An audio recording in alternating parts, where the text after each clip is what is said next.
NASCAR denies Mike Wallace's Daytona 500 bid, and Kurt Busch has been cleared to drive race cars once again.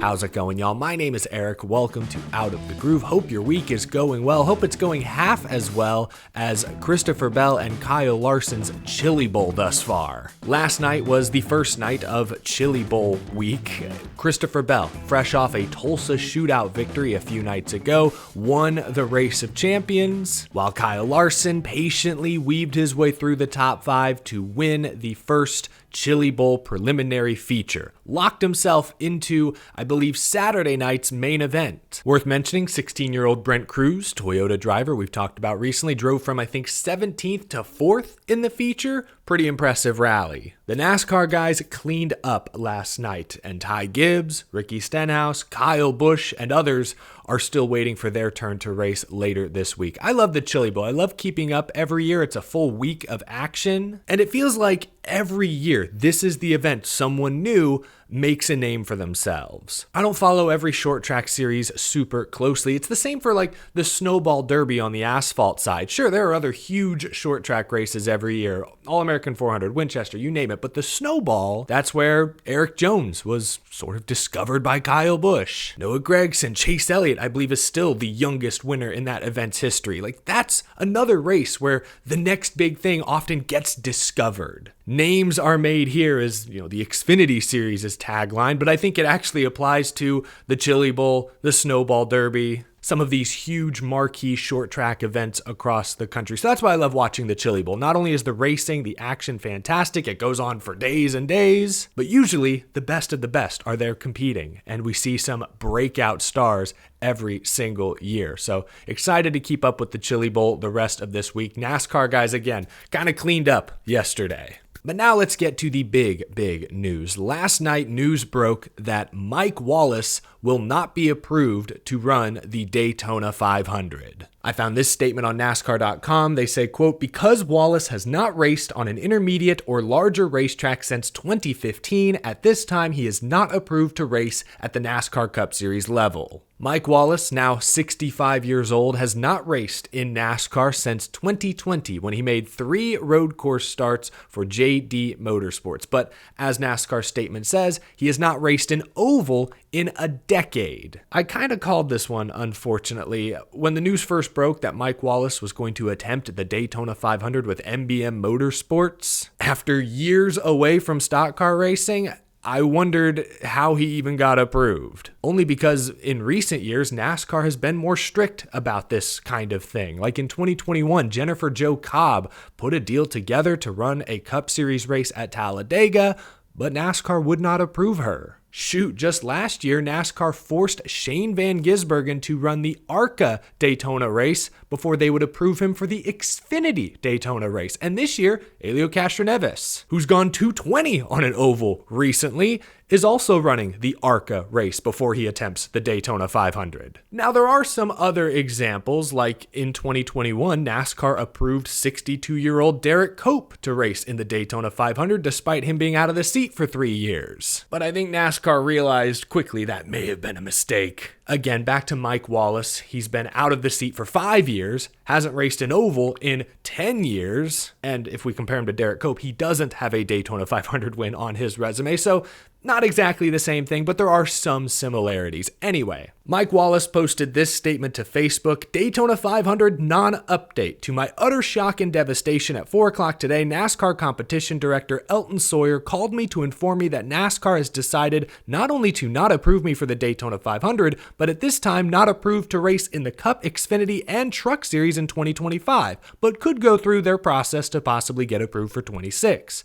This comes as a total shock, as the president of NASCAR last week in a real phone call told me all was good and he will see me in Daytona. I owe this posting to all my fans and non-fans who were so supportive through the great messages and postings of support as they say I inspired them. He goes on to voice his support for Carl Long, MBM, Doug Yates, etc., etc.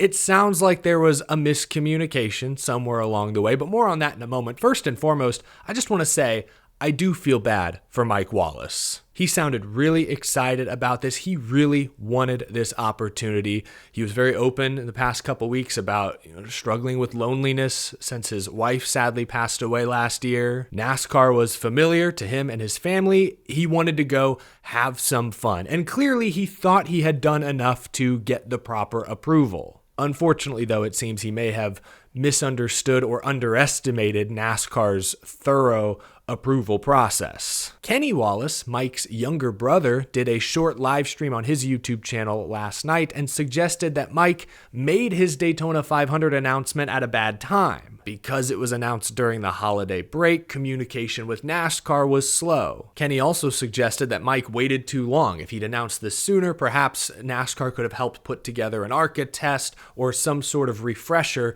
to get him closer to race ready. It sounds to me like Mike Wallace just did not talk to the right people. Steve Phelps is Steve Phelps. He has a ton of authority, but he's not on the competition side. That's Elton Sawyer and his people. This situation kind of reminds me of the Brandon Brown, Let's Go Brandon crypto meme coin debacle from a few years ago. If I'm remembering correctly, it was around this same time, sort of during the holiday break. Brandon Brown, they had this somewhat controversial, somewhat questionable sponsorship deal. They sent it to someone at NASCAR for approval. Someone gave them the thumbs up, but then once the people they actually needed to talk to got back from vacation, they pulled the plug and said, hey, whoa, not so fast. Miscommunication, bad timing. I see a lot of comparisons, some similarities between these two situations. I felt bad for Brandon Brown at the time. I feel bad for Mike Wallace now. Sounds like a miscommunication across the board. It's a shame Mike Wallace won't get to make a serious attempt. But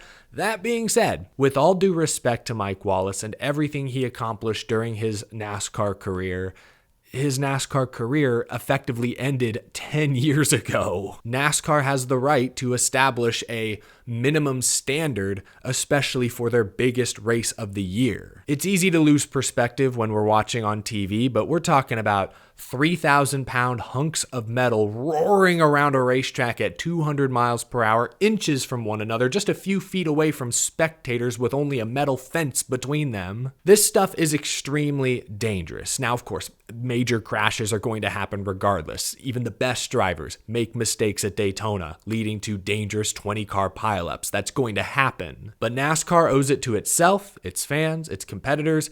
It owes it to the event, the prestigious Daytona 500, to make sure every driver in the field has had ample time to prepare, recent experience. Most importantly, they need to consider everyone's safety. So while I feel extremely bad for Mike Wallace, and I mean no disrespect to his past accomplishments, I believe this is the right call. We are talking about the Daytona 500, the most watched American motorsports event in this country. We are talking about the most prestigious race for the premier stock car racing series in the world. NASCAR has to set a standard.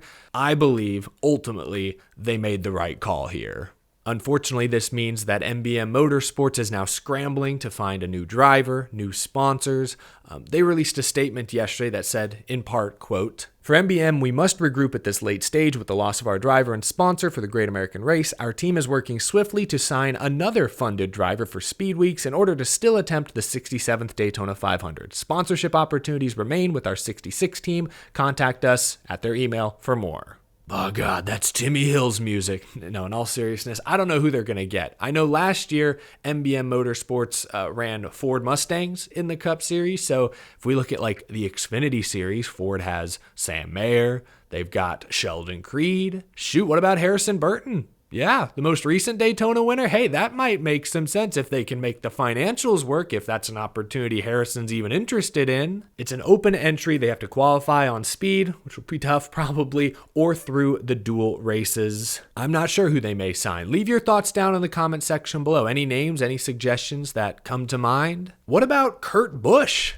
Nah, that's almost certainly not going to happen, but Kurt Busch did receive some very good news recently. The 2017 Daytona 500 winner has been medically cleared to drive race cars for the first time since 2022. Kurt Busch announced yesterday that he will represent Team USA alongside Travis Pastrana at this year's Race of Champions event in Australia. Wow, really cool news for Kurt Busch. Amazing to hear that he will be driving a race car again soon, in March, I believe. And he won't just be, parading around, waving at fans, just driving a car for show. No, he'll actually be competing against other world-class talent. He's got something to race for. That's awesome. I'm happy for Kurt Busch. Look, he has made mistakes. He's made some bad mistakes. Of course, last year, he was arrested and charged with the DWI. He has made some mistakes, no doubt. Don't want to make excuses for that. But I always root for people to get better, to make better decisions. And I do think the way Kurt Busch's NASCAR career came to an unceremonious end, I do think that's weighed on him the past couple of years. Look,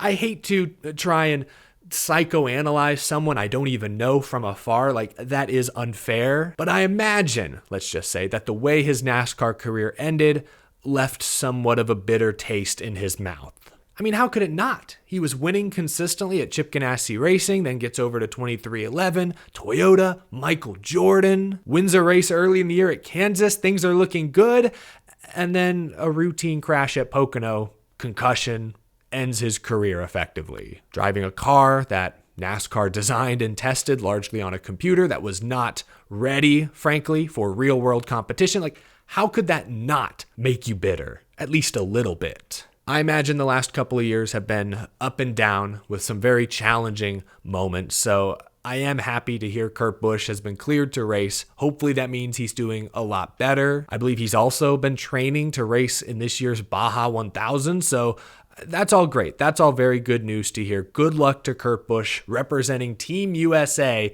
in Sydney here in just a few weeks. Covered a lot of ground in this episode. Leave your thoughts down in the comment section below. Your reaction to Mike Wallace, Kurt Busch cleared to race, the Chili Bowl. Is Kyle Larson the favorite? Probably should be. While you're down in the comment section, leave a like on this video. Helps me out a ton. Also hit that subscribe button if you're new to the show. We talk NASCAR almost every single day here on Out of the Groove, and a big thank you to my Patreon supporters as well. I really appreciate you all watching, tuning in, supporting the show. I will talk with you again very soon. Have a good rest of your day, folks.